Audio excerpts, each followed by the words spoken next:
to 1945, the United Nations was the organization made by World War II victors.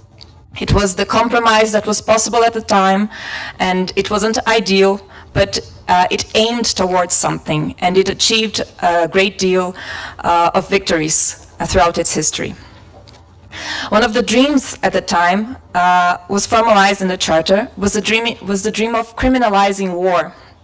Since then, indeed, war has been regarded as something illegal by most states, by most governors, and this has led to some quite interesting discursive maneuvers, as we see governments talking about interventions, military special operations, but quite often not about war.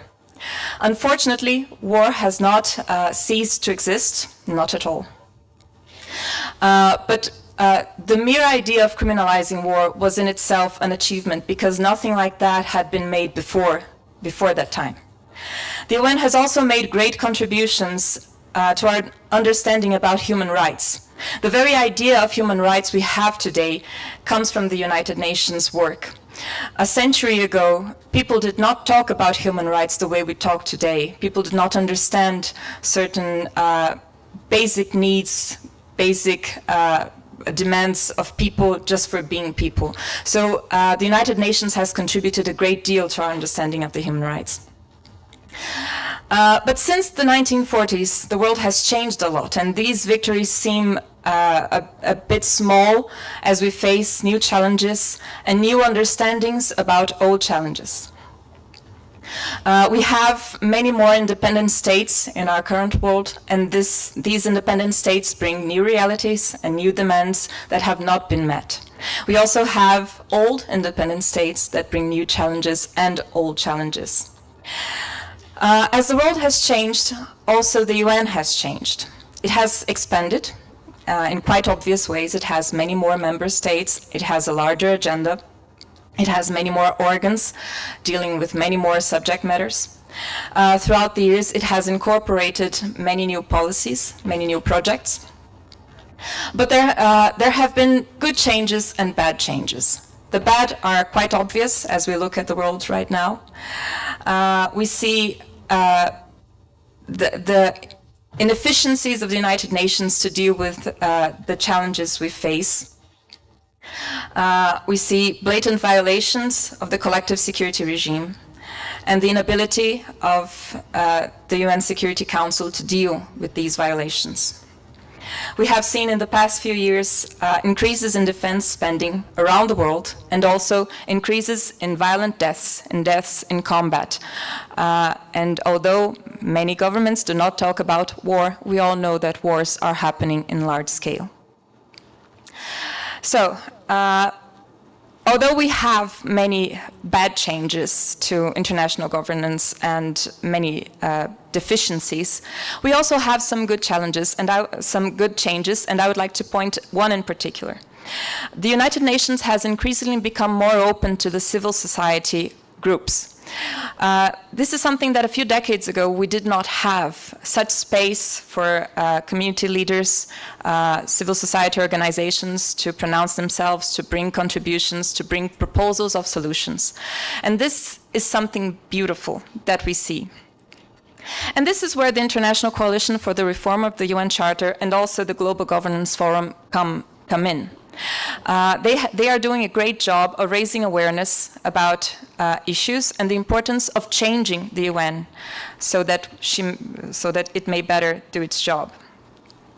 In this way, the civil society groups are raising awareness about desired futures, and that's where I return to my main focus, main objective. In international relations, we call these groups norm entrepreneurs, because they are trying to promote normative visions. In theoretical terms, norms can be regarded as a way of looking at problems, how these problems affect something that we value, that we consider important, and what we can do about it. So there are prescribed behaviors. Norm entrepreneurs work towards normative goals. And in the future studies, we recognize, and there is research to withhold that, to sustain that. Societies and communities that have visions of the future succeed more. Societies that are affected sometimes by fatalistic visions have a much harder job achieving their goals. So when we look at the world we have and we can actually envision something that we want, we actually have a greater chance of achieving that. And again, there's research to prove that. If we cannot imagine the future, we cannot build it. This is not to fall into a dream of perfect agency. We cannot do anything. Of course, we would like to see a peaceful world, an equal world where everybody has access to basic means, but we can't make that happen just by wishing it. We need to recognize that there are hardships and there are obstacles. There is the structure of the international system, and there are the obstacles of international politics. But by talking about what we want, we can convince people in power that maybe they too have something to gain by promoting these visions. Right now, everybody loses when we see the violations of international security regime that we have. And too often, we in Brazil and in the global south reproduce visions that come from the north. We reproduce visions of power that do not benefit us. So it is very important for us to have this moment here today, and we will have an interactive session later on when we would love to hear what you have to say, because it is important for us here in Brazil and from Brazil to think about what future we want. And in so doing, it would be very important for Brazil to help build this future, to lead these reforms. We must not be just bystanders. We must not be just a country looking at what others are proposing and doing. But to lead, we need to envision. So my statement today will be very brief because I am more interested in hearing than in talking. But this is the objective of this afternoon here, to share our visions and our ideas. So we will hear from the civil society that is leading the dialogue about the UN reform, and we will hear from the ambassador about what Brazil has been doing and can do about it. So thank you very much for everyone who came here today.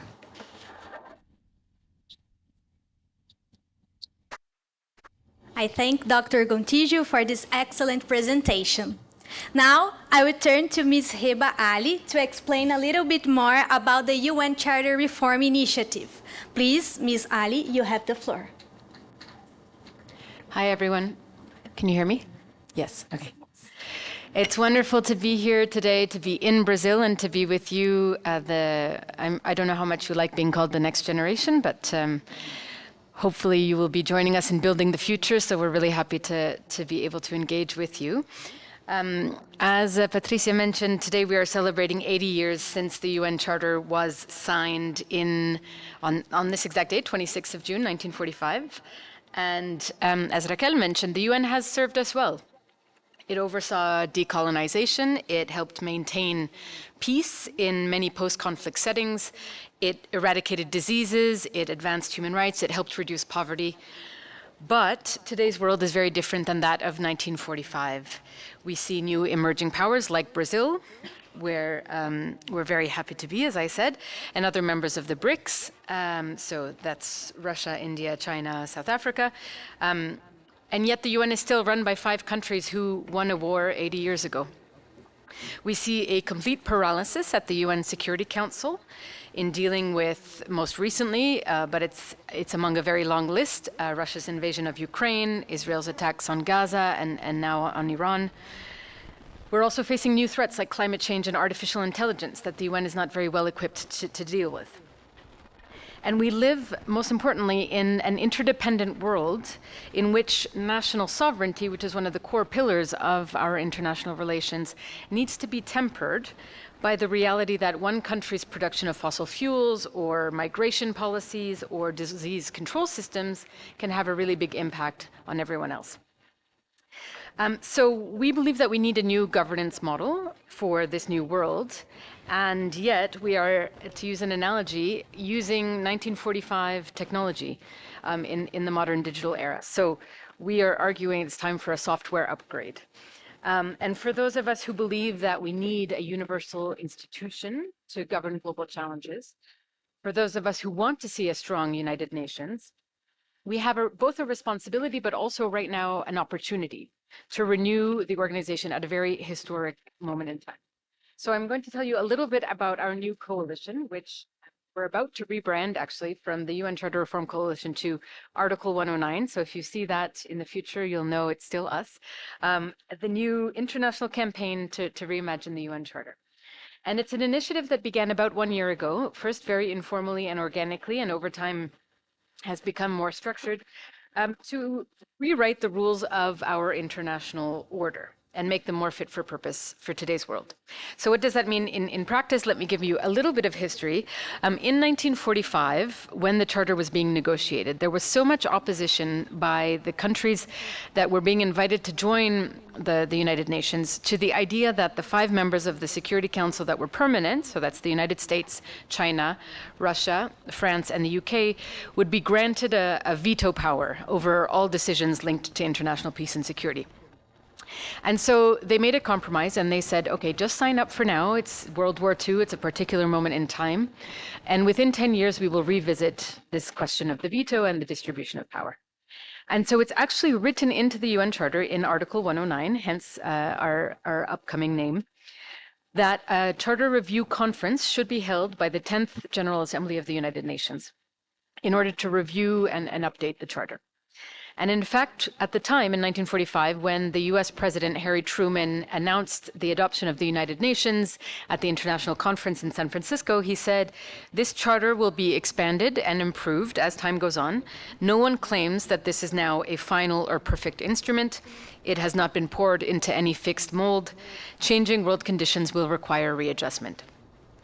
So in 1955, 10 years later, the topic was indeed placed on the agenda of the General Assembly, and a majority of countries thought it was a good idea to reform the Charter, but they thought the timing wasn't right, and so they pushed it off to some point in the future and didn't specify a date, and now 80 years later, this built-in review mechanism of the United Nations has never been used.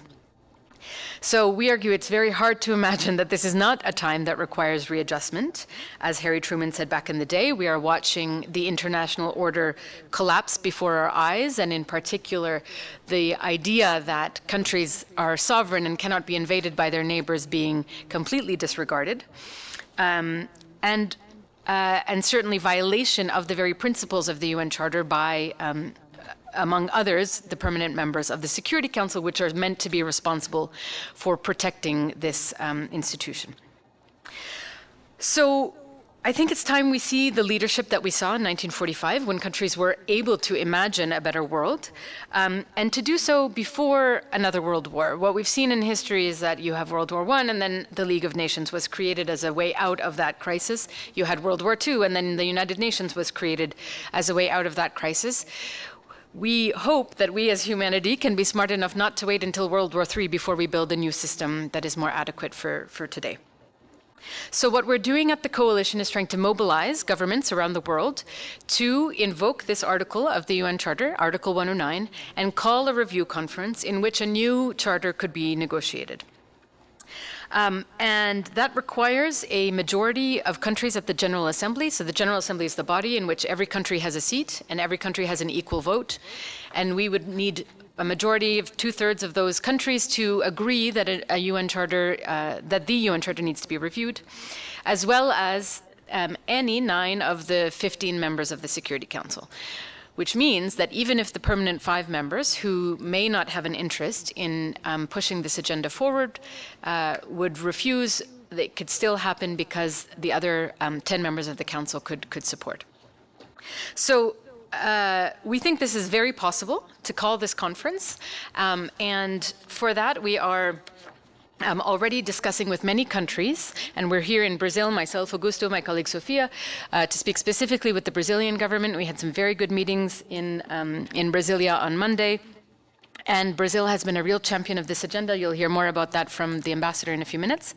But they have been supported by other countries like South Africa, India, Cameroon, to name a few, that have agreed that we need a comprehensive review of the Charter. And we've been having many conversations with countries around the world to try to build a coalition of countries that would be willing to push this agenda forward. And we hope that by September, when the UN General Assembly meets in its annual high-level meeting, that we will be able to hold a meeting of ministers from different countries to start the beginnings of a grouping that would be dedicated to pushing this agenda forward. And our timeline is that by 2027, so in 2 years, we could introduce a vote at the General Assembly to call for this review conference, and that by 2030, so in 5 years' time, when the current kind of dominant agenda for international development, the Sustainable Development Goals, comes to an end, that we can start a new era with a new UN Charter Review Conference at that time. But this work cannot be done only by governments or UN member states, as we call them in the lingo. The UN Charter begins with the terminology, we the people, and that is all of us in this room. And so we believe that we, the people, have an important role to play also in this process, and we are, alongside the work that we're doing to engage with diplomats around the world, also in building a civil society movement that can put pressure on their governments to drive this issue forward. And we invite all of you to join and be part of that with us. My dream is to see climate activists and the student Gaza protest movement and those who are pushing for more civic engagement and all of these different issue activists, gender activists, etc., coming together in a collective movement that is calling for the United Nations that we need and the United Nations that we deserve as people of the world. And I think we should be marching in the streets about this, because this is an issue that affects all of our lives in ways we may not notice, but certainly if you're in Gaza right now, you notice the failure of the international system and the impact that that has on you. But it also applies all the way to here in Brazil, where the ability of development goals to advance and to lift people out of poverty depends on a functioning international system that today we do not have. We have seen growing support for this movement from both eminent voices like former Nobel laureates and former heads of governments, as well as 2 years ago, the UN Secretary General called a group of important people to form a high-level advisory group on effective multilateralism. So this was a body of elite former prime ministers and so on that were meant to give recommendations on the future of multilateralism, and they recommended, among other things, calling a Charter Review Conference. So this is an idea that seems very radical, very ambitious, but actually has support from very serious people. I hope you'll consider us among them. So that's on one end, and then we are now building, as I say, a civil society movement also through civil society organizations that are joining the coalition as members. We have members here in Brazil, like Plataforma Cipó, which is a think tank. FACAMP, where all of you have come from today, is also a member of the coalition. But we have members all the way in Africa, peace-building organizations, in the United States, campaigning organizations, groups like Oxfam or Democracy Without Borders, and most recently the Club de Madrid, which is a grouping of more than 100 former presidents and prime ministers who have also joined the coalition and this call for charter reform. So you'll be in very good company. And I think it's especially important that we have, as you said, Raquel, a strong movement here in Brazil, because the government has shown leadership, and we want them to know that the people also support this push for charter reform, because we will need to depend on Brazil to continue championing this issue moving forward. And for those who are interested, I'm sure Patricia and Raquel and others can share the website where the General Assembly and all 5 of the permanent members of the Security Council. So I mentioned at the beginning that the Security Council can't block the holding of the conference, but they do have to endorse the outcomes or the recommendations of what a new charter would be. So it's a very high threshold to meet, and so it makes it very difficult to imagine that a majority of countries around the world would agree to something worse than what we have today. Secondly, we believe that if you actually do have an inclusive process, and it's important to remember that in 1945, it was mentioned already, only 50 countries were actually at the table when the charter was signed. Most of Africa was still colonized. So the majority of the 193 member states that we have today at the United Nations have never had a voice in shaping the rules of the game that they are now bound by.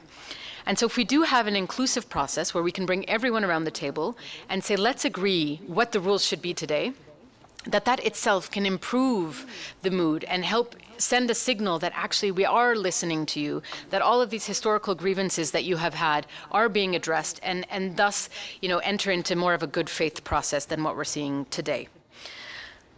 That said, I think there will never be an easy or perfect time to reform the UN Charter. It will always be difficult. And I think most of us who are at this table probably agree that nothing is worth doing unless it is a little bit difficult, because those are the real challenges that need to be tackled.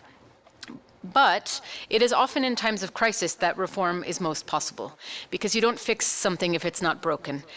So we do have a moment of opportunity now, because the crisis is so profound, that we hope that triggers some thinking. And certainly what we have seen in our engagements with governments is that there has been a real shift between when we started talking to them about a year ago about this topic, which was seen to be a kind of luxury discussion and one that was, maybe sometime in the future, to now, particularly after changes in government in some countries, that the feeling is it is much more urgent to build a vision of what a future United Nations might look like. Countries without any consequence, where violations of the very principles of our international order are going ignored. So what is it that we have left that we are fighting so hard to protect? I think we really need to ask ourselves that question. What are we so afraid of losing now? And a former UN Under-Secretary General told me recently, the UN has always resisted change because it was afraid that by changing it could end up with something worse, and that has held it back from evolution, and that is what is leading it now to becoming irrelevant. So if we want to save the UN, we have to protect it from that fear of change, and push it to evolve. Another senior UN official told me, in all of my years, I have never been so pessimistic about the UN. We don't have time for incrementalism anymore, because now it is reform or die. So, recently this year, in March, the UN Secretary General announced a new reform process. It's called UN80 to mark the 80th anniversary. And you might argue this is an answer to the challenges we've been outlining. Unfortunately, I think this exercise is very much a reaction to major cuts to the UN budget by a number of countries, mostly the United States. And it is very much an exercise to try to save money rather than to present a vision for what the future of the United Nations should be. And we need that vision right now. So we will work towards building it, and I think Augusto will tell you a little bit more about what a new charter might actually look like. And we do so on the recognition that if we don't, the UN may well become a skeleton, and that doesn't serve any of us very well. I'm going to end by quoting Brazilian President Lula da Silva, because during his speech at the UN General Assembly last year, he really moved us all, I think, in saying, "I have no illusions of the complexity of a reform like this, which will face crystallized interest in maintaining the status quo. It will require an enormous negotiation effort, but that is our responsibility." So on this 80th anniversary of the UN, I invite you all to join us in our movement to renew the UN Charter so that it can more equitably distribute power, so that it is actually capable of serving its core purpose of maintaining peace and security, and so that it is enabled to address new and emerging threats like climate change and artificial intelligence. And I truly believe that our collective future depends on that. The vision is ambitious, as I said, but let me end with the words of Nelson Mandela: "It always seems impossible until it's done." Thanks.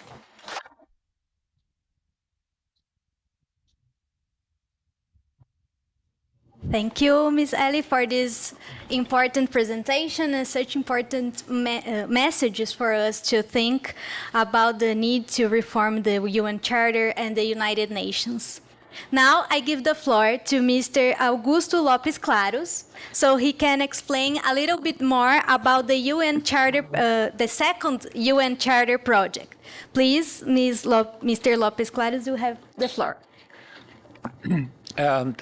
Thank you very much for the opportunity to talk to you today on this very important anniversary. Heba already referred to the quote of President Truman at the closing of the conference exactly 80 years ago.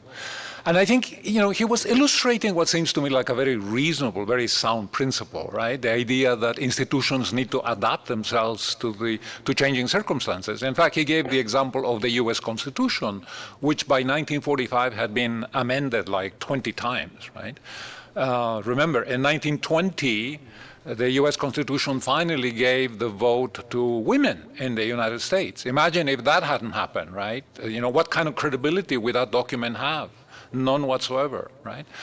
Let me give you another example of the same thinking. 14 years before President Truman, in 1931, the head of what today is a very important civil society organization, the Baha'i Community, said the following. He said, "The fundamental cause of world unrest is our failure to adjust our system of economic and political institutions to the imperative needs of a rapidly evolving age." Same idea, exactly the same principle, except that I am perhaps slightly more impressed by this than by President Truman's statement, because it was said 1931, before even the UN was created, right? The point here is the following, right? If you just look at an 80-year perspective, we have these, I call them human institutions. They are the creation of enlightened people, civil society organizations, thinkers like Einstein and Russell and Grenville Clark, who were very much at the creation of the UN system. These institutions, they have evolved somewhat. They have adapted in various ways, to the changing world, but not as fast as it was necessary. Because what has happened in the last 80 years is that because of technology, because of scientific innovation, because of population growth and economic growth and international trade, the world has changed at a much faster pace. And so what has happened is that as these institutions have slowly evolved, the world has changed much more rapidly. The pace of complexity of these human institutions and the general environment has picked up pace, and what has emerged is a kind of a governance gap, an increasing inability of the institutions that we have to deal with the problems that we face, right? And, Heba already alluded in some sense to some of these problems, so I won't repeat, but, the question of climate change, which is, the systems that we have in place to address the challenges of climate change are not working. They are failing. Emissions have continued to rise. And this will have, unfortunately, I regret to say, very painful implications for the human family in coming years and in coming decades. We have political scientists, Daniel Dudney, a very famous professor at Johns Hopkins University, who's already thinking and saying governments should begin to think about the day after. What does it mean, the day after? The day after a World War III. I don't know whether you have seen that, especially the Nordic countries, Sweden, Finland, Norway, the governments are actively encouraging their populations, to take precautionary measures, for the eventuality that we might in fact have a World War III. You might say, well, how could they be so alarmist? On the other hand, if you are the Prime Minister of Sweden or Finland, perhaps you do have a sense of responsibility of preparing your population for what 10, 15 years ago might have seemed unthinkable, but which today is not so unthinkable. After all, Russia has already threatened the use of nuclear weapons to solve the problem of Ukraine and so on, right?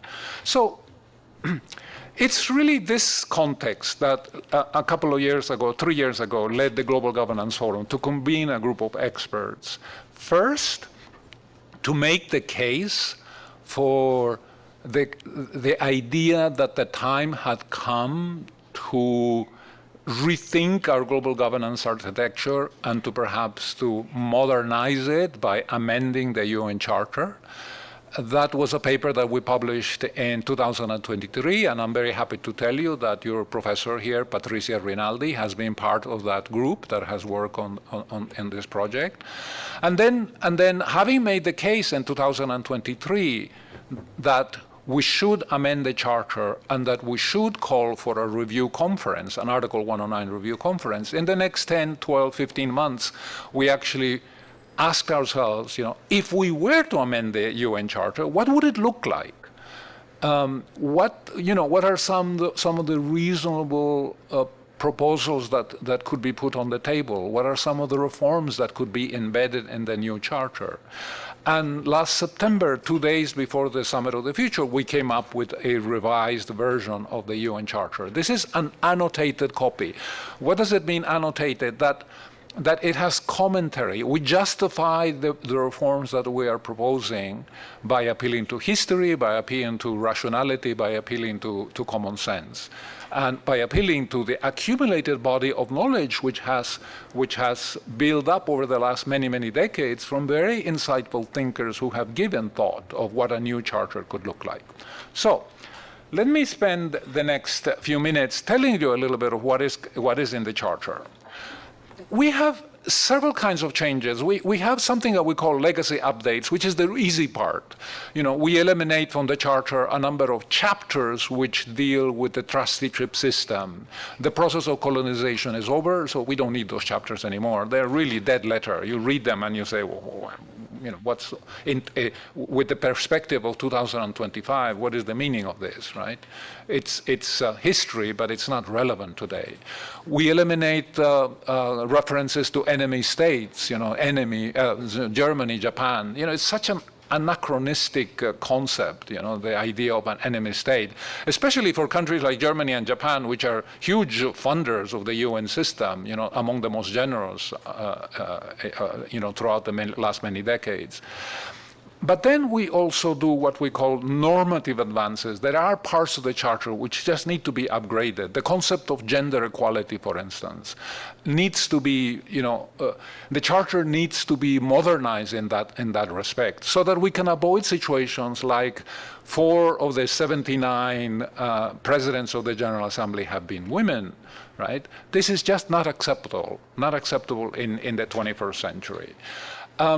We bring into the chapter the kind of machinery that is necessary to empower the United Nations to actually address the problem of climate and the challenges that our Earth system is facing. So we have a chapter called the Earth System Council, where we bring a number of proposals that are going to allow us to bring order and rationality to the very dispersed management of environmental legislation and environmental institutions that at the moment operate in a very chaotic environment, right? And we do the same with human rights. Very often people say, oh, well, the UN Charter introduced the concept of human rights in the text. And it is true. It was a major achievement. And within 3 years, in 1948, we had the Universal Declaration, which again is a wonderful statement of lofty principles that we can all identify ourselves with. The problem with the human rights infrastructure of the UN system today is that it doesn't deliver human rights to people as a lived reality, right? There are noble principles, but if you are a woman in Iran today, one of 45 million, you are basically under siege. Before taking over the Global Governance Forum, I was for many years at the World Bank, and in the World Bank we put a database tracking the number of discriminations against women embedded in the laws of countries, the Constitution, the Civil Code, Family Law, the Tax Code, the Labor Code. And in Iran, we were able to identify 27 different forms in which the Iranian legislation turns you into a second-class citizen, right? And Iran is a country that endorsed the principles of the Charter. It is a country that has accepted the Universal Declaration and so on. I give you just as an example, right, to tell you, and I could give you many more, obviously, because massive violations of human rights are unfortunately a reality in many different parts of the world. But I give you this as an example of the kind of upgrading that we need to do of some of the novel concepts of the original Charter, but in a way that is meaningful and that is practical and it actually delivers, these benefits to people. Obviously, well, first of all, this document a copy of which I will leave with your professor here, is available on the website of the Global Governance Forum. You can download it. We have actually versions in Russian and in Spanish. The French version is being edited and will be on the website very soon. But let me give you 3 examples of the kinds of reforms that are embedded in the charter beyond the creation. We have, needless to say, we have some very, I think, interesting, innovative proposals for reforming the Security Council. For many people, when the idea is put forward that we need to reform the UN, the first thing that comes to mind is the Security Council, because it's the most powerful body within the UN system, and it's the most dysfunctional as well, right? It's the one that has managed to become ineffective while at the same time undermining the moral and the credibility of the UN system, right? So we address both issues: the issue of the representation by expanding the council from 15 to 25 members, and we also address the issue of the veto, right? Perhaps during the Q&A I can elaborate a little bit on this because we don't have time. I'm looking at my watch and I have 3 minutes left. We introduce a kind of a new vision of what the UN should be like. The UN, as it was conceived in 1945, is an organization of states. Right? We have the General Assembly, one country, one vote, and we have the Security Council, and it is very much, sovereign states coming into a body so that we can talk to each other and so we can interact in a context of international cooperation. Wonderful idea, a great step forward. We think that in the 21st century, the UN should be an organization of states and peoples. And we do this by introducing a bicameral structure where we have a parliamentary assembly that it is not going to operate on the principle of one country, one vote, but it's going to be a body where members are elected in proportion to the population of their respective countries under the principle of digressive proportionality, which means that the smaller countries get more of a representation than the bigger countries, right? The idea essentially is to strengthen the democratic legitimacy of the UN system, right? The members of the Parliamentary Assembly are not going to be representing the interests of their states. They are not going to be answering to Brasilia or to London or to Paris. They are representing the interests of the peoples because they will have been either members of their national parliaments or they will have been chosen by popular vote in their member countries, right?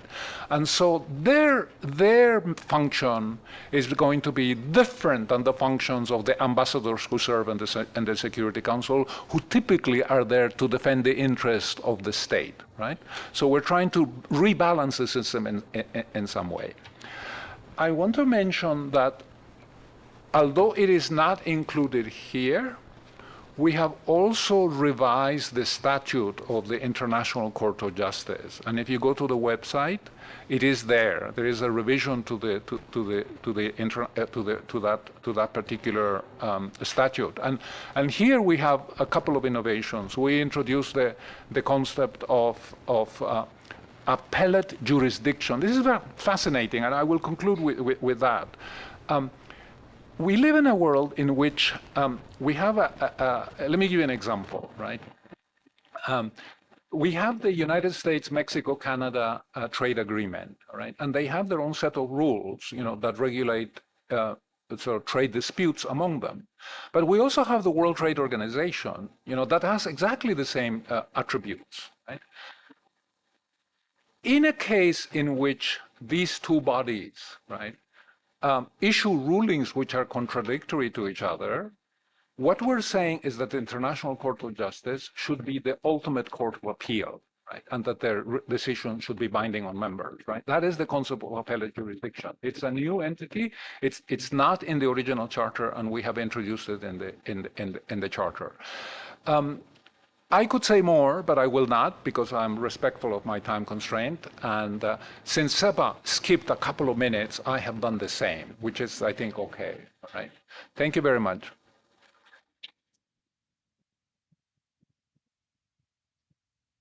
Thank you, Mr. Lopes Claros, for this insightful presentation. So last but definitely not least, I would like to give the floor to Ambassador Oliveira so he can brief us about the Brazil's impression on reforming the UN and the multilateral system. Please, Mr. Ambassador, you now have the floor. You can use this. Thank you. Can you all hear me? Okay, so thank you, first of all, for having me here, for Reba, invited me to share what Brazil's position is regarding to the reform of the UN Charter. And I also thank all my fellow panelists here who left me very little to speak about because it was very well presented. But I would just present what we are witnessing today. So the global scenario, as you see, it's full of clashes and conflicts that happened bypassing multilateralism to look for a solution, and mainly bypassing the organization who was designed exactly for that. And the Charter, as you all know, the countries that joined the United Nations, they have to commit and internalize the Charter. So the Charter, as in Brazil, and if you are students already know that, but if you don't, this is something important, is that the United Nations Charter is integrated to the national legislation. I see some of you already know that. And all resolutions of Security Council also. There's a commission every year in Brazil that reviews and incorporates as internal legislation. So UN Charter is very much linked to Brazil and for this technical aspect, legal aspect. So it's our interest that this charter reflects also the changes that happen not only in Brazil but all over the world. So it's an important document. It's not just words on a sheet of paper. It is legally alive in Brazil and many other countries also. So this is just to point out how much we really need to engage in this reform. And this is something that the Brazilian government, not just this government, but Brazil has always implemented the charter, always did commit to it without breaking any of the violations. It was always very respectful. But recently, not so recently, we have other parts of the world that have breached and have violated what is the example, as you know, in the papers very well. So this is something that is really worrying for us. It concerns the Brazilian foreign policy in a big way, is the challenge that we have to do with multilateral. It goes even beyond just the charter, but there was a big fragmentation, and the consensus that we had right after the charter was signed and everyone joined the United Nations, there was, in a way, a sense of consensus. Everyone agreed that collectively, just having the Second World War as the disaster that took the world, because it did not have an organization that could settle dispute, to settle international security and peace. So, but now we, for some reason, countries in very different regions have built and you have movements that go against multilateralism, and this is worrisome. You have nationalist movements, you have protectionist movements, speaking specifically of what the professor said about the trade. No, you have the NAFTA and you have the WTO. And that is also a concern that I will just mention, that our president referred of one of the reforms that are needed, apart from the United Nations Charter. So, putting this as the background of what Brazil's position is, it's really broader. We are very much concerned about future cooperation of countries. You know, it's very hard today to have big cooperations and cooperation even to how would you say, break down these tensions, you know, regional tensions, that even though we here in Brazil are not in a region which tensions like you're having in the Middle East or in Europe, we follow that tension. It's the tension spreads all over the world. So, but not even regional mechanisms are not working today. So it's a big challenge that we will have, not just to reform the UN, but also this the spirit of that mankind should have to collaborate and really seek a more just, equitable, balanced, and peaceful. This is something that we have to put back again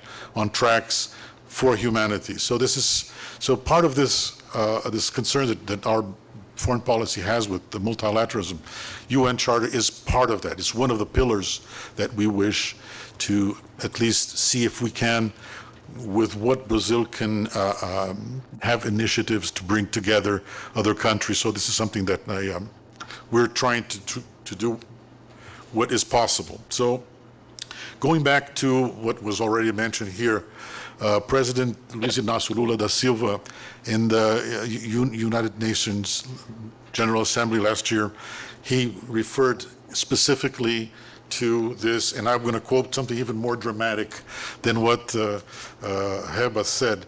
He said that, let me just find it, because since everyone spoke so much about, I don't want to repeat, so I have to change a little bit my speech. But he said, I don't know where it is right now, but he said, he said, and I quote, "Do we have to wait for another world tragedy as the Second World War to realize that we need a charter that is efficient and compatible with our times today?" So he really thinks that we don't need another tragedy. But I think much tragical situations are happening in the world which are enough for us to see that we need a reform of the charter and a reform of governance in general. So last year, apart from what our president mentioned at the General Assembly, the president, since last year we were with the presidency of the G20, so it was a very, very important task that came to Brazil, and we had to organize and seek consensus. It's a very, very, because it's not the G20, not only the 20, but there are many other countries that were invited. The United Nations was invited, the WTO was invited, many other international organizations, FAO, directors from many institutions. So it was a very, very big exercise to find a consensus. But one thing that President Lula brought to attention at the summit was his concern with the UN Charter again. So Brazil presented at the summit of the G20. There are three aspects of reform in three different axles, that the global governance needs. One, the reform of the United Nations. Two, the reform of the international finance architecture. It's another aspect of governance that needs some corrections and some adjustments. And the third is the multilateral trade system, also needs another reform. So these are the three pillars that we think that if we can tackle, and if Brazil can contribute in a way, I think we could have a world where governance is more, well, there is governance and a more equitable prospects and opportunities for all countries. And so this is something that Brazil has started already. Our mission at the United Nations is already articulating with other delegations. One of them is a little small coalition that Heba already mentioned, which is the IBAS, which is India, Brazil, and South Africa. There's a nucleus there. So we have Brazil, which is a country in Latin America, South Africa, which is a very important country in Africa, and India, which is also an important country in Asia. So each one has starting to look for their partners in their regions, so we can build a bigger and bigger consensus. There are also not only us, even Heba and Augusto are working, so they're also tackling through institutions. We are dealing more government to government, but this is something needed. It's that everyone works together, and even the students, you have a role here. When I was before I was a young diplomat, I was a young student also, and international relations was not popular then. It was not, but today, it's incredible, the amount of people interested in international relations, and even at earlier ages. So we have at our office here in São Paulo, there's a program that we're looking and trying to bring it to other institutions, academic institutions, which is the middle, intermediate, and university level simulations, UN simulations. I'm quite sure that 90% of you have done this. Has anyone, let me raise your hand, who did MONO? There's a simulation of the United Nations. Have you ever done? Mini ONU, Simulações da ONU. Yeah, there's many names for that. So, yeah. Yeah, so well, in our ministry, here we have the MONUEM, que é ONU para Estudo Médio, né, para high school, exactly. So this is how we at least our ministry tries to outreach, is to explain how foreign policy works in Brazil, how the positioning of international relations, how do you present motions and resolutions, and this is very, very educating, not just for as students, but as citizens. Even if you're not going to be a diplomat, even if you're not going to be an international relations teacher or researcher, as a citizen, it's important to know how the multilateralism works, today. So all these students, I hope that you join to this movement that Heba is proclaiming you, that you join all to this, to show the government that you are pro the reform of the United Nations. So I think this would be my message. It's a pretty short message, but this is all I had to say. So thank you very much for your attention.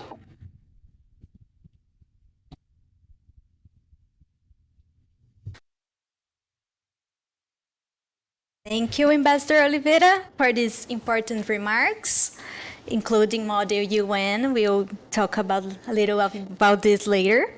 But now I think we have a few minutes, so I'm more than happy to give the floor to our incredible audience here for a Q&A session.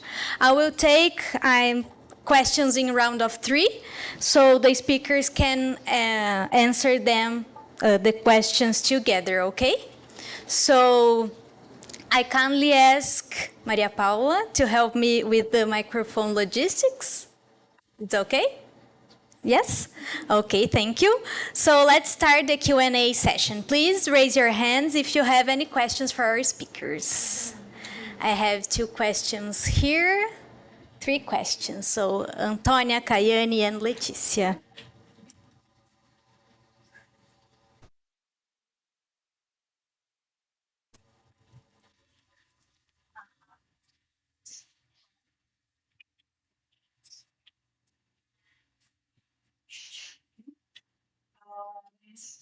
I am a fourth-year graduate of and actually my graduation thesis is on UN Charter reform, but we see already now is my oriented.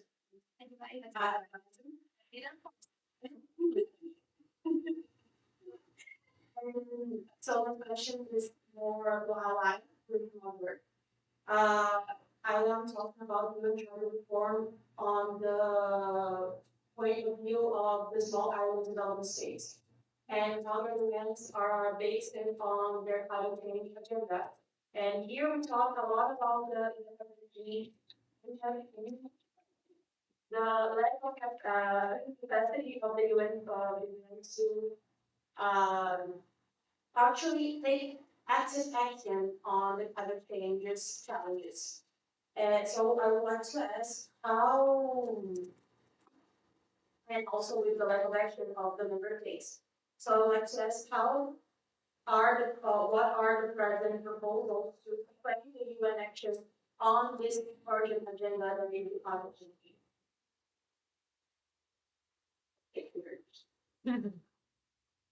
Good afternoon. I would like to thank all of you for your speeches. It was very enlightening. I would like to ask Augusto to elaborate more on the proposed changes to the Executive Council. And I would like to ask, how can we ensure that the Council is actually going to work well and be able to operate effectively? And how the democratization of the Council would work exactly? Thank you.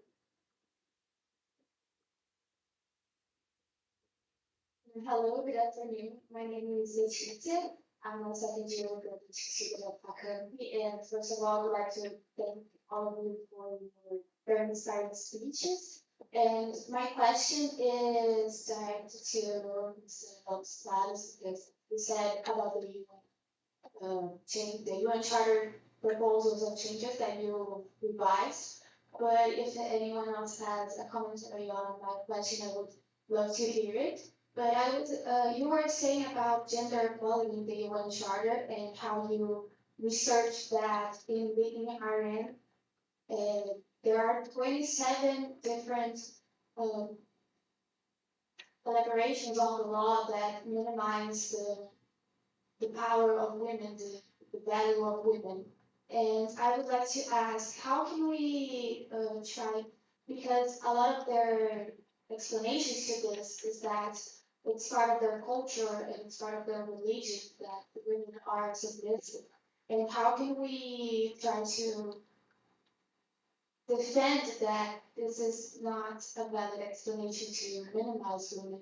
And if this part of religious and cultural things should be incorporated in the law, because for example, we do not have a religion in our constitution. So should religion and this part of cultural be inserted in their law and their constitution?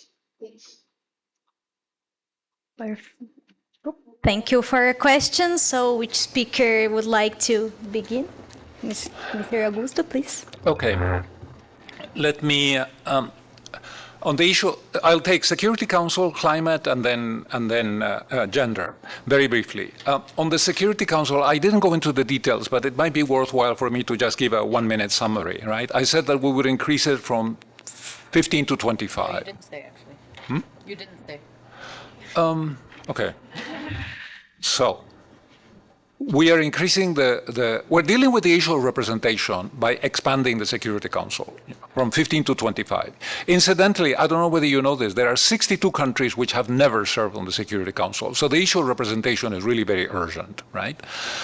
Okay, so what we do is we say the 5 permanent members can continue to be 5 permanent members for the time being. Let them keep that particular attribution. I'll mention how we deal with the issue of the veto in 1 minute. Then we create 5 new positions that are 6-year renewable terms for each of the 5 regions of the world. So Latin America gets 1 6-year renewable, and guess who would get that spot? Brazil, obviously, right? It's the largest economy that has the highest population of all the Latin American countries. So essentially, in practice, Brazil does get a kind of a permanent seat, because it would just be renewed every 6 years. And my expectation is that, some country in Africa, who knows, South Africa, Nigeria, I don't know, we don't take a view on that, will also get this 6-year renewable. And that leaves 15 positions. Those 15 positions are 3-year non-renewable, like the 10 today, right, which are 2-year non-renewable. That expands the representation, and the number of countries in each of those 15 slots are proportional to the number of countries in each region. So Africa gets more, Asia gets more, Latin America gets a bit less, and so on and so forth. Right. Now, it seems to me, okay, and so on the issue of the veto, which addresses the question that you raised about legitimacy, about democracy, about sort of equality of treatment, even-handedness, and so on, balance of power. Right? The way we deal with the veto is we say that if a country vetoes a resolution, right, then it goes to a joint session of the General Assembly and the Parliamentary Assembly, and they can override if a 2/3 majority says no. All right. So countries continue to have the veto, but the veto now is subject to a possible parliamentary override. Now, to me, this actually dramatically increases the degree of legitimacy of the Security Council. Maybe it doesn't make it perfect, all right? Because even though it has 25 members, there are still countries who, on a particular day, on a particular issue, are not being represented in the Security Council, right? If you ask me, is there a long-term solution to this issue of representation? And my answer to that is yes, there is. I don't think it's feasible today, but if you ask me what would be your personal preference, I would say all 193 members of the United Nations are members of the Security Council. You don't need to have 193 chairs. You can have 25 chairs, but the countries can cluster together. This is the way that the IMF and the World Bank work already. My country is part of Argentina, Chile, Paraguay, Uruguay, Peru, and Bolivia. It has had a voice and a vote at the IMF and the World Bank since 1944, when these organizations were created.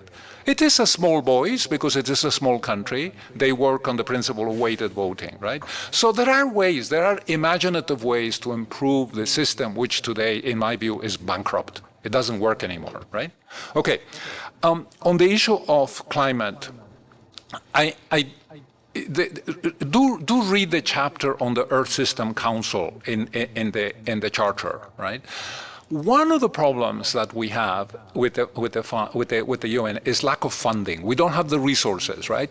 We know that addressing the transition to a renewable energy economy, to a green economy, will take a great deal of investment, a great deal of financial support to the small island states and other countries which are going to bear the brunt of climate change. Your example, of course, is the extreme example, because these countries may cease to exist, right? If sea level rises, these countries will disappear. Their populations will become climate refugees, a new kind of refugee, right? So, but they're not the only countries who are going to be hit harsh by climate change. So we need to generate the resources, and we have some ideas, and in fact we are working on a protocol to this document, to the second charter, that will lay out, new creative ways of raising financial resources, so that the UN doesn't have to be discussing like it is today, where do we cut? But rather we take a different perspective altogether, which is how do we generate the resources which empower the UN to deal with problems like the small island states and to mitigate the calamities that climate change is going to bring to us in coming years. And then finally, your question is a very good one. In terms of how are we, for instance, in practice, embedding in the Charter a situation where we will avoid having nearly all male presidents of the General Assembly? Okay, what we're saying in the second Charter is that If you have 2 consecutive presidents being males of the General Assembly, then the next one has to be a woman, right? There is no flexibility there, right? So that over time, what you're going to do is you're going to ensure more of a balance. We also include some such guidelines in terms of the elections to the Parliamentary Assembly, right? But beyond that, I want to mention that there are many things that can be done to address the issue of gender discrimination that don't necessarily have to take place within the context of a UN Charter. And let me give you an example. This is something that I take particular pride in because one of my teams at the World Bank, as part of the research department that I was heading, put together this database, which I mentioned, that tracks discriminations against women, all right?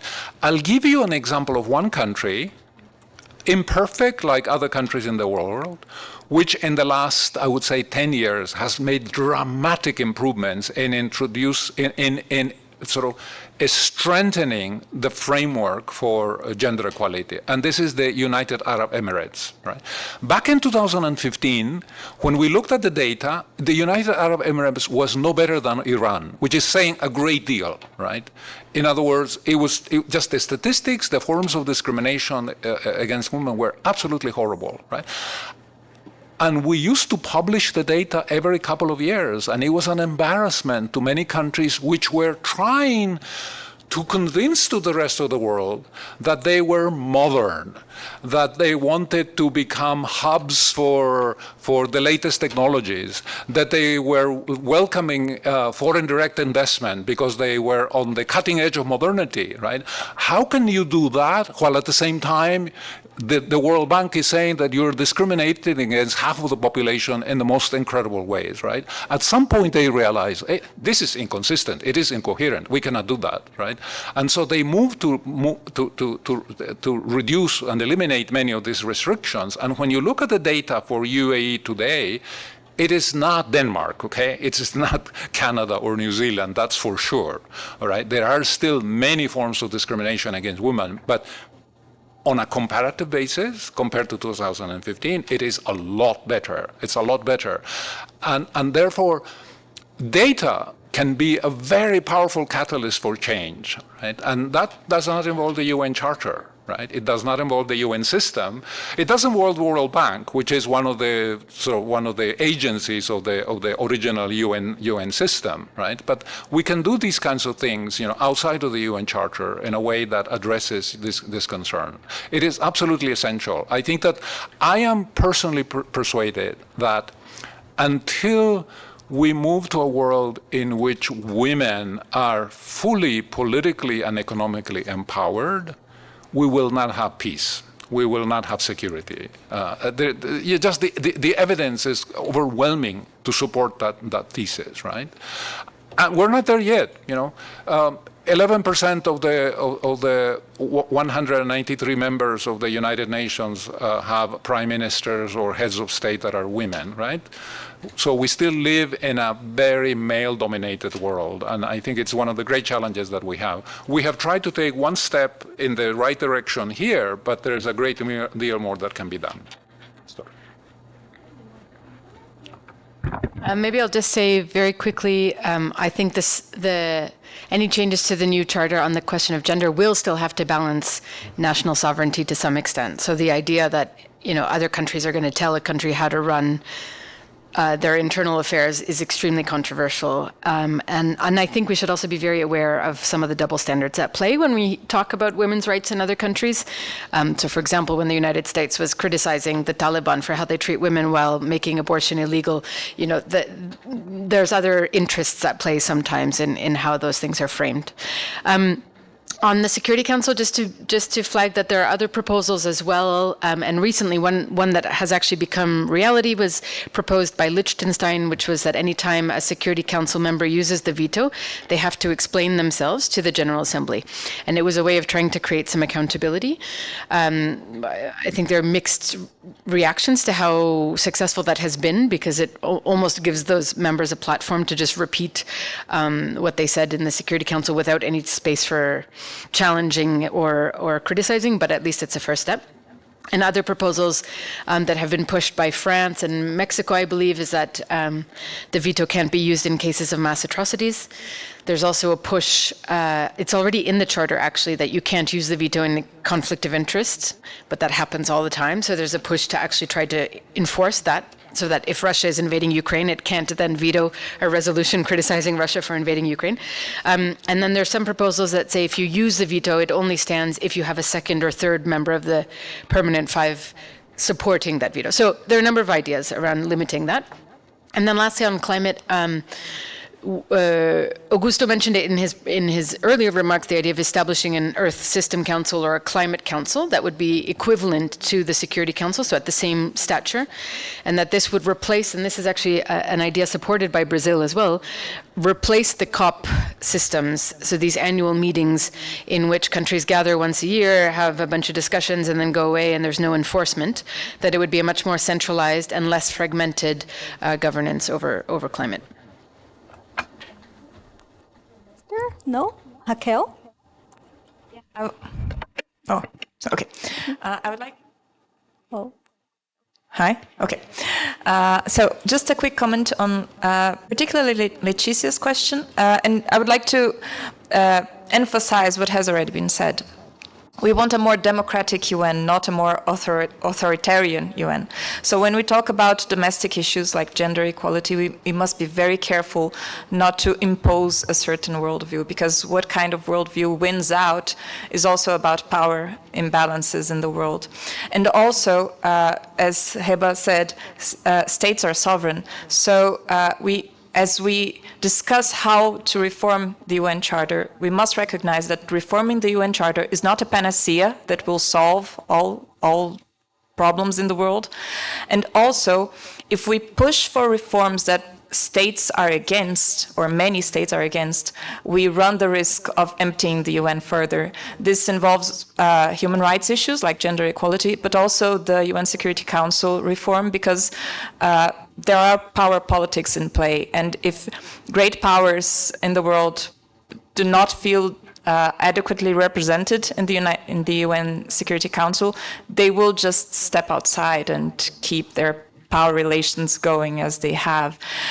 So we must be very careful how we think about these issues of reforming, because it is not the answer for all problems.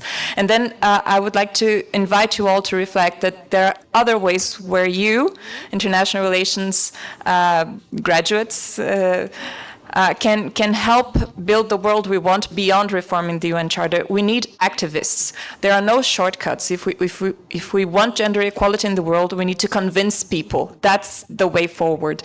And of course, debating the UN is a path, but it is not the only path. And so when we talk about many countries, and we're talking about Iran, and but Brazil has many issues, and we should start locally. What can we do to improve our realities? And that's where civil society is so important. So I would just like to add that. Thank you very much, Raquel and Augusto and Heba, for your remarks. I think we have time for 2 quick questions. Oh, it's okay? Yes? Okay, so I will ask Maria Paula with the microphone. It's okay. It's here, thank you. So we have 1 question here. And a lot of questions here. We can take it. Heba allowed us. Okay. So please, Arthur, you have the floor.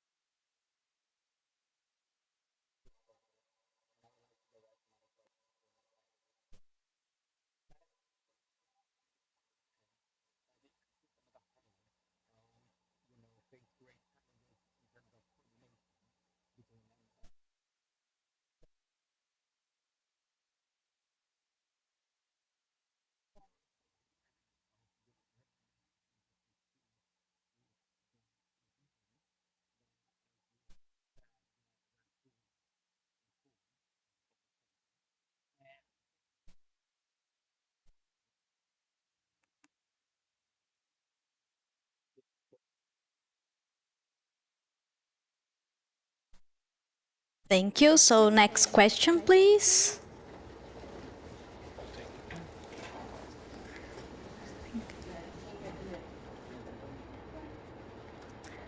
Thank you. Can you check if the microphone is on? Ah, okay.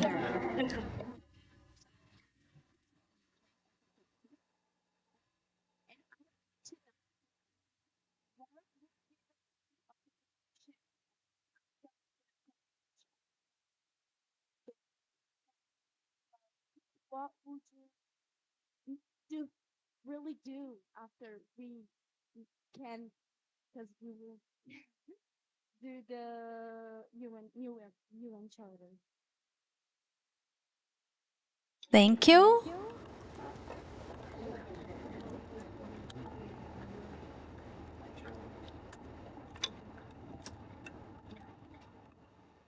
Good afternoon. My name is Ana Carolina, and I'm a third student faculty. First, I would like to thank the specialists for their briefing. And I would like to ask about the possibility of the participation of regional groups like the African Union on the reform of the United Nations Charter, and the role to work closer with the United Nations, and even the use of their own documents as an inspiration, like, for example, the Islamic Convention. Thank you. So which one of you would like to begin? So on your question, a lot of what the proposals that have been put forward by the UN Secretary General around what I was mentioning, UN80, are very much to address this. An overlapping set of mandates and functions that repeat themselves across numerous agencies, which was a natural evolution of the way, the UN evolved. And we should remember that this is not the UN's fault per se. Member states usually create the mandates for these agencies, so ultimately they are responsible for some of the mayhem and lack of coordination. And among the proposals, as we understand them, because the process has not been very transparent, but some information was leaked, is that UN agencies would merge. So, for example, the World Food Programme would merge with the Food and Agriculture Organization. There were some proposals that there would be only one humanitarian response agency. There are now the World Health Organization, there's the UN AIDS, Gavi Alliance, Global Fund. So I think it does make sense that there would be some mergers because it's not operating in the most efficient or optimized way.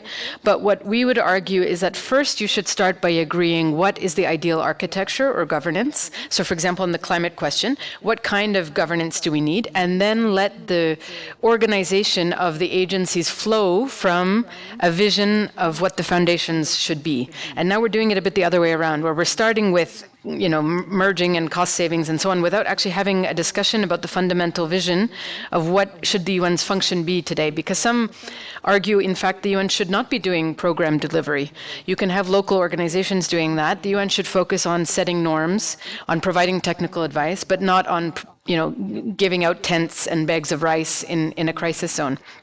And so I think part of the improvement would come from delegating a lot of the service delivery to local organizations. And in fact, there's a real push from many countries who receive aid from the UN to say, we want to be in charge of our own development, stop coming in and doing everything for us, giving them the space to do that, and focusing the UN, especially in an environment in which it has less resources and will be able to do less, on the core functions that only the UN or a global institution can play.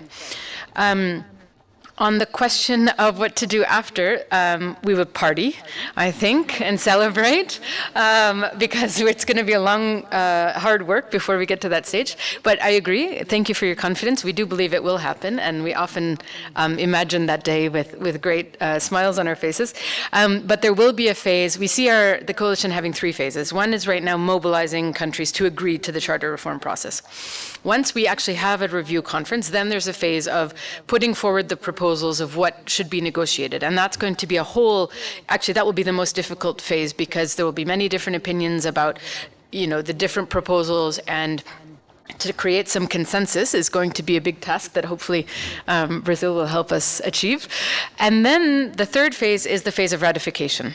So once you actually have an agreement, for it to take effect, countries have to put it into their national law, as the ambassador was saying. And that often we see an agreement is signed, but then the ratification doesn't happen, and so the agreement is meaningless. So you still need a push afterwards from civil society to say, now we need to put this into our law and start implementing. And then lastly, on the question of the African Union and regional groups, yes, absolutely, that's a key part of the strategy. We had a roundtable in Addis Ababa, the capital of Ethiopia, where the African Union is headquartered, in February, and we're trying to do this in many different places of the world because it has to be a global movement. That's why we're here in Brazil, and we hope that there will be some convenings, and I was very happy to hear the ambassador saying that now each of the countries that are leaders in this movement are then trying within their own regions to build coalitions.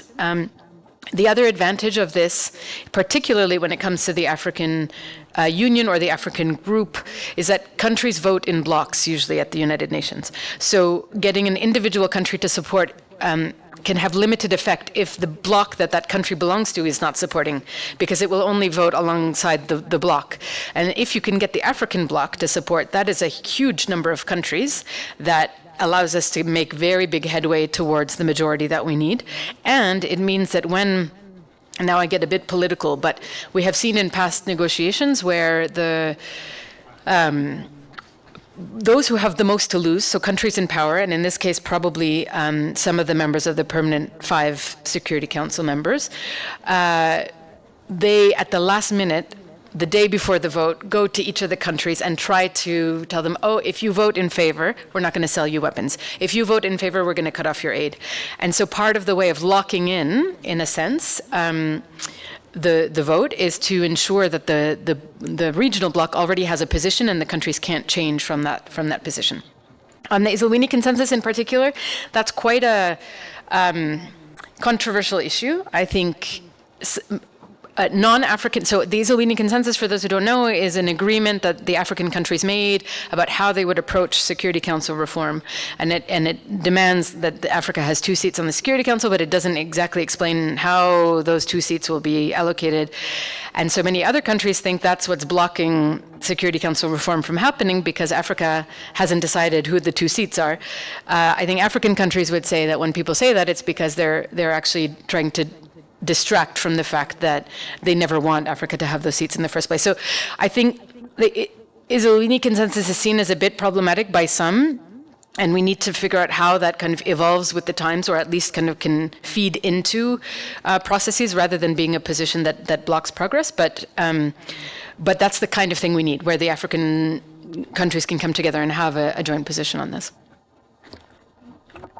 Mr. Augusto, would you like to compliment? No? Mr. Ambassador, Raquel? Yes, sure, please. Just to complement one thing that Heba said, the importance of Africa. Oh, sorry. No, just to complement that Africa has 53 countries. That's 1/4 of the world, more than 1/4 of the world. And I think you're studying that right now. Yeah. Thank you, Mr. Ambassador. Unfortunately, we're running out of time. So I would like to once again thank all the speakers for this discussion, and also our audience for their engagement on this such important topic.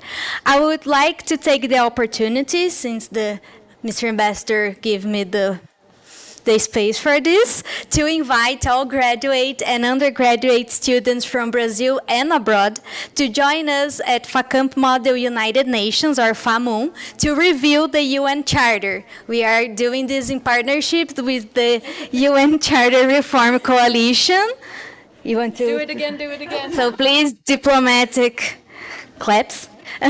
The conference will take place in September in the city of Campinas. If you are interested in joining us in these challenges, registrations are still open. Please access our website, famun, famun.com.br. So I thank all our participants for this panel discussion. Please enjoy our coffee break outside. And if you are registered for our interactive session, please return. Ah, yes. We have the QR code. Yes, thank you for the panel attendance form. If you want to get a certificate and also give your impressions on this panel, please access the form through the code so we can share with the UN Charter Reform your impressions on the possibility of convening a general conference for reviewing the UN Charter. So we have a coffee break outside, and if you are registered for the interactive session, please return to this auditorium at 4 p.m. sharp. Thank you very much.